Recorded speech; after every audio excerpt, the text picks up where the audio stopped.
পোনে পোনে যেহেতু অখিল গগৈ ডাঙৰীয়াৰ ওচৰলৈ আহিছোঁ এই গোটেই বিষয়টোক লৈ চৰ্চা হৈছে যে PRC এতিয়া বাধ্যতামূলক নহয় অৰ্থাৎ বহিৰাগতক এক প্ৰকাৰ ৰঙা দলিচা পাৰি দিয়া হৈছে নেকি গোটেই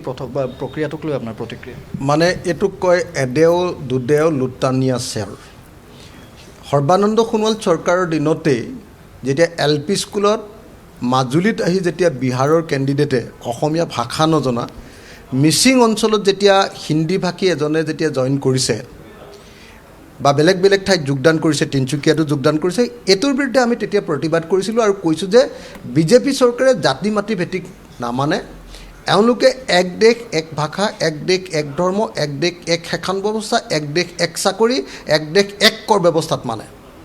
এইটো কাৰণে তেওঁলোকে বিজেপি RSSে তেওঁলোকৰ মানুহক নিযুক্তি দিবৰ কাৰণে অসমত চাকৰিবিলাক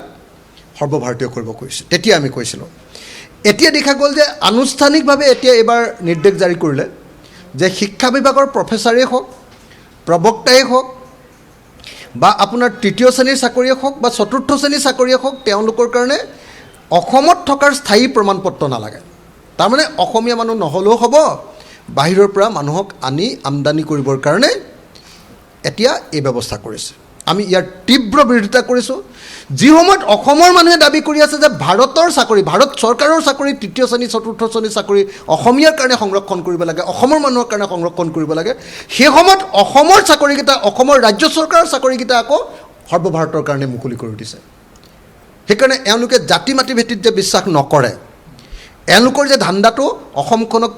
সম্পূৰ্ণৰূপে RSS বিজেপিৰ হাতত তুলি দিয়া সৰ্বভাৰতীয় হিন্দু সংস্কৃতি তথাকথিত তেওঁলোকৰ হাতত যে তুলি দিয়া হেতুকে প্ৰমাণিত কৰি আচলতে এনেকৈ এই কামটো কৰা দেখিবলৈ পাইছোঁ 2 নম্বৰ ভাৰ্নেকুলাৰ লেংগুৱেজ যেটো আমাৰ নিজৰ মাতৃভাষা হ'ব লাগে মাতৃভাষা নহ'লেও হ'ব এই ধৰণৰ যেটো কথা কোৱা হৈছে এটো কেতিয়াও মানি ল'ব নোৱাৰি এই দুটা কথা থকাৰ কাৰণেহে কেৱল অসমৰ চাকৰিকেইটা যেনে তেনে অসমতে ৰৈছিলে তো অসমৰ অন্তত চাকৰিকেইটা সৰ্বভাৰতীয় পৰ্যায়তো অসমীয়া ল'ৰাই নাপায় কাম আমাৰ ইয়াত ৰেলৱে যিমান চাকৰি ওলায় হয় বেংগলে পায় নহ'লে বিহাৰে পায় তো কিন্তু আমাৰ অসমৰ চাকৰিকেইটা আমি অসমীয়া অন্তত মাষ্টৰকেইজন আমাৰ অসমীয়া হৈ আছিলে এতিয়া মাষ্টৰকেইজনো যাতে অসমীয়া হৈ থাকিব নোৱাৰে তাৰ ব্যৱস্থা কৰিবৰ কাৰণে বিজেপিয়ে কাম কৰিছে সেইকাৰণে এই মুহূৰ্তত মই আপোনালোকক আহ্বান জনাব খুজিছোঁ যে সমগ্ৰ অসমৰ চাকৰি প্ৰত্যাশী নিবনুৱা যুৱক যুৱতীসকলে নতুন প্ৰজন্মই ইয়াৰ বিৰুদ্ধে ব্যাপক প্ৰতিবাদ গঢ়ি তুলিব লাগে সকলো জাতীয় আৰু জনগোষ্ঠীয় সংগঠনে ইয়াৰ বিৰুদ্ধে ব্যাপক প্ৰতিবাদ গঢ়ি তুলিব লাগে আৰু সমগ্ৰ অসমৰ মানুহে ইয়াৰ বিৰুদ্ধে প্ৰতিবাদ গঢ়ি তুলিব লাগে মই ৰাইজৰ দলকো ইয়াৰ বিৰুদ্ধে প্ৰতিবাদ গঢ়ি তুলিবৰ কাৰণে আৰু অসম চৰকাৰক এই সিদ্ধান্ত বাতিল কৰিবৰ কাৰণে দাবী জনাইছোঁ আৰু অসম বিধানসভাতো মই বিধায়ক হিচাপে ইয়াৰ বিৰুদ্ধে ব্যাপক প্ৰতিবাদ গঢ়ি তুলিম বুলি ঘোষণা কৰিছোঁ ইমান হঠাৎ এটা হঠকাৰী সিদ্ধান্ত কিয় ইমান হঠাৎ কোনেও গম নোপোৱাকৈ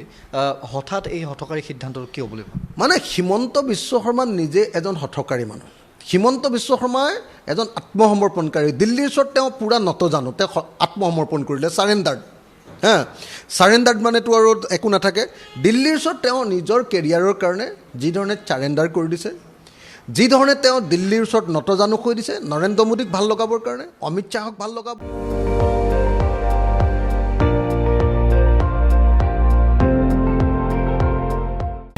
আপুনি চাই আছে ND24 সৰ্বশ্ৰেষ্ঠ নহয় সৰ্বোত্তমৰ দৌৰ